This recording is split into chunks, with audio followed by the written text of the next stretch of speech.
So essence and existence is his way of keeping a dichotomy, right?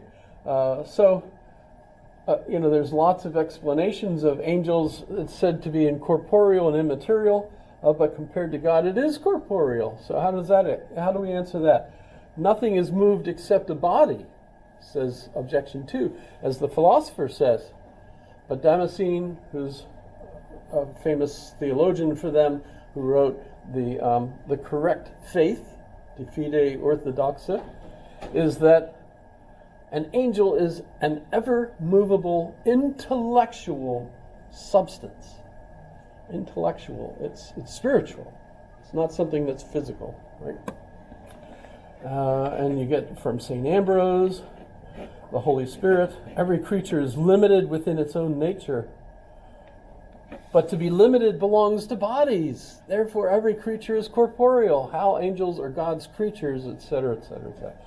On the contrary, it is said in Psalms, who makes his angels spirits, right? So in every article, then you end up with, here's the one side, here's the other side, here's the answer, right? And it's almost always going to say there's two different ways of thinking about it. There's two different models. They both work. You can keep both of them, right? There must be some incorporeal creatures, for what is principally intended by God in creatures is good, and this consists in assimilation to God himself, and the perfect assimilation of an effect to a cause is accomplished when the effect this is all Aristotelian jargon, right? When the effect imitates the cause according to that whereby the cause produces the effect, as heat makes heat. Now God produces the creatures by his intellect and will. So by the way, when we think this way, what makes man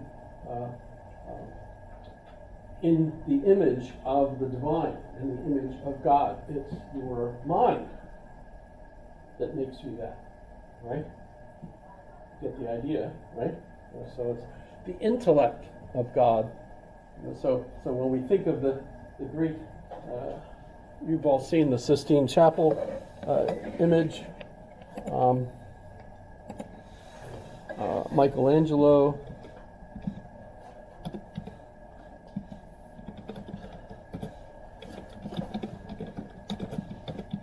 creation of Adam. You've seen this, right? This picture? So, creation of Adam. Notice, though,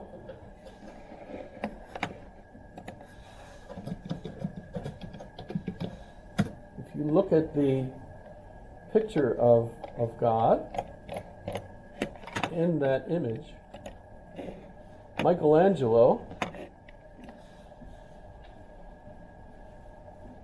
if you wondered why is God surrounded by all this crowd of angels or whatever they are, why is the drapery all hanging the way it is? And guess what? Michelangelo, who did autopsies and things on bodies, had looked at the brain, and basically what he's doing is draw everyone. I mean, this is an interpretation. There's nowhere that it says he actually did this, for sure. But when you look at it, you discover that he's drawing the brain. So basically God is the intellect, and he's passing intellect on. Notice there's lots of opportunities there. It seems pretty much everyone agrees that, and by the way, some of the other figures that you see in the chapel are also apparently organs. Like the one is the ovaries and so on. So there's others. The way they're contorted and everything. Why did he do that? He's drawing organs, basically. The Pope didn't know. Pope didn't understand what was going on, but that's secret messages and those kinds of things.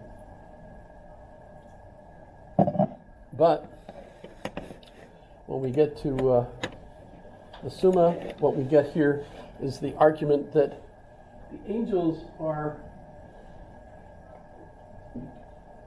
spiritual, and yet substance. So we have spiritual substance. What is spiritual substance? And how does it work? So we've got, the answer is that it's both of these. The reply to objection 1, incorporeal substances rank between God and corporeal creatures. Movement is there taken in the sense in which it is applied to intelligence and will. How does your intelligence move from one place to another? And to be circumscribed by local limits belongs to bodies only, etc., etc., etc. So is it composed of matter and form? You can basically follow through this. My argument would be, if we updated the vocabulary that Aquinas is using to our contemporary time period, what we would call the angels today are the forces in the universe. Like the electromagnetic field, we call it gravity still in the four forces, but also the large and the small or nuclear force, right? Is it large and small? No. Strong and weak? Yeah. Okay. Either, well, whatever we're calling it. We'll change it next week when they figure out something more interesting. Because people with, the hope to get a PhD have to come up with something new. Otherwise, there's no bureaucratic way of doing it. You can't just keep saying the same thing over and over again. I was surprised to discover that a friend of mine got his PhD doing his thesis on the use of food in Tolkien's Lord of the Rings.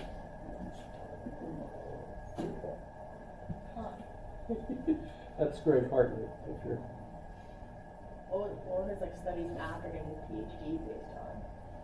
Did he get a PhD? Postdocs. Okay. Postdocs, yeah. What do you do after that? Well, what was he what was his career path? Was he a professor on food and Lord of the Rings? He's a writing professor here at UAA. Teaches writing. Huh. That used to be something everybody taught. Now I guess there's just one department that does writing. I'm not sure. I'm close enough to being aged out of the system entirely that I can joke about it, but still, okay. So that's my argument, that when we read what he is talking about here, it turns out that even though he doesn't say that, because he didn't have the vocabulary, he didn't have the equipment to do that, but he did have an attempt to explain what kinds of things are there between what creates the universe. And by the way, there's a great explanation of what God is, and we should go and look at that.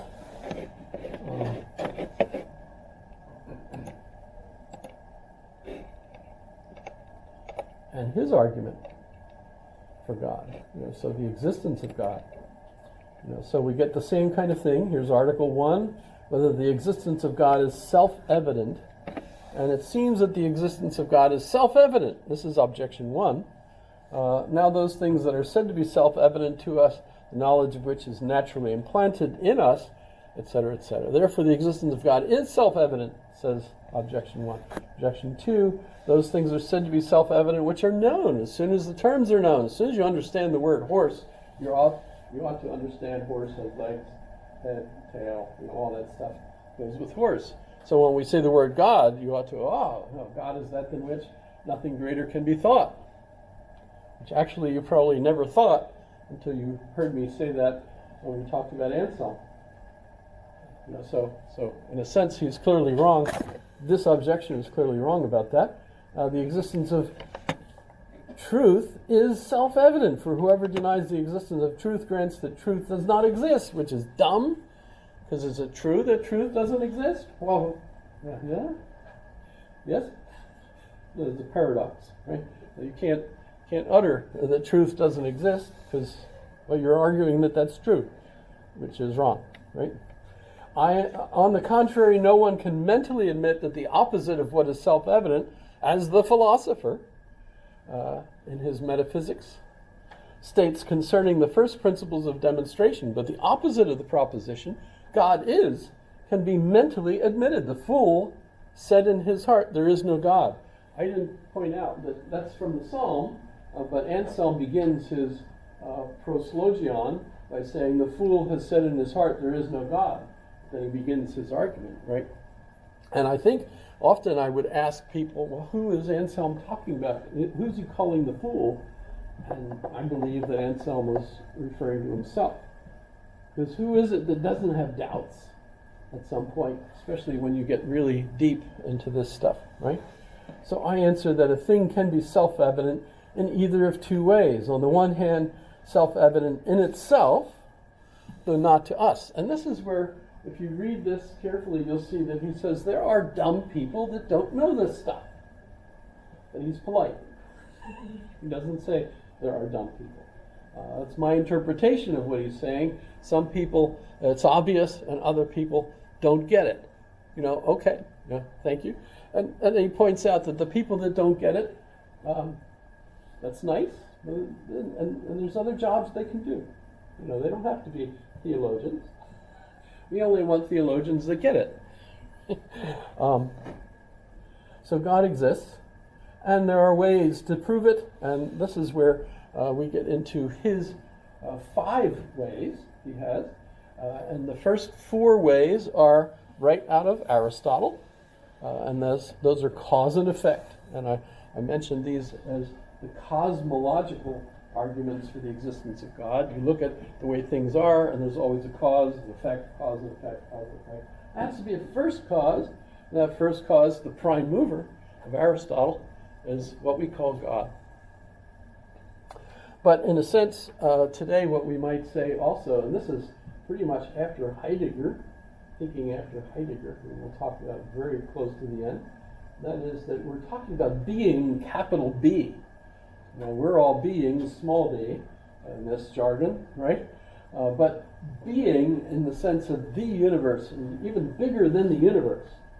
Theologians essentially are trying to say that than which nothing greater can be thought is co-equivalent to being.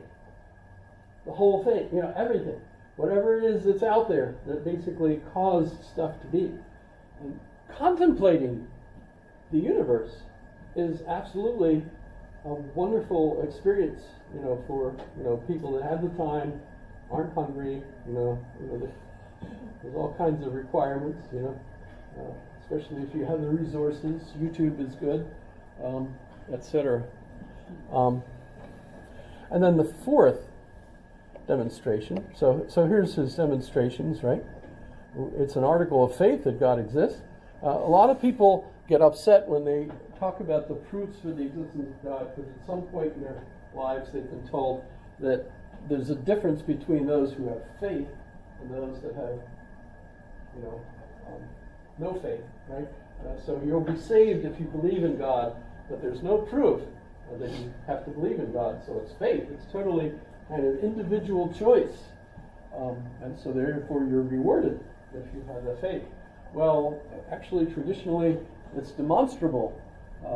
So it bothers a lot of people to think that, well, no, wait a minute, if it's your faith that saves you, then why would you have this opportunity? Well, actually, the faith that saves you comes from this, and I should have said and the 5th way is the teleological way. There's a designer, right? We mentioned that already. Martin Luther, notice this is about 200 years later, and he's an Augustinian.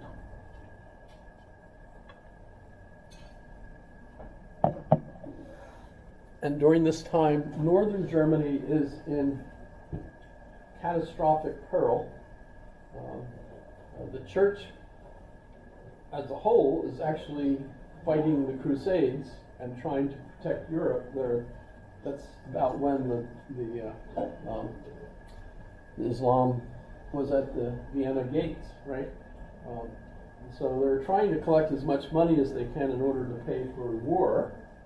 And the idea I understood is that the Crusades was an attempt to punch underneath they're attacking Europe. Well, if you punch down into the Holy Land, that's going to have to force them to draw their forces back, etc. Right? Could be. Well, there were multiple ones, right? The First Crusade, Second, Third, Fourth, Seventh. I think there were 7 crusades. But in any case,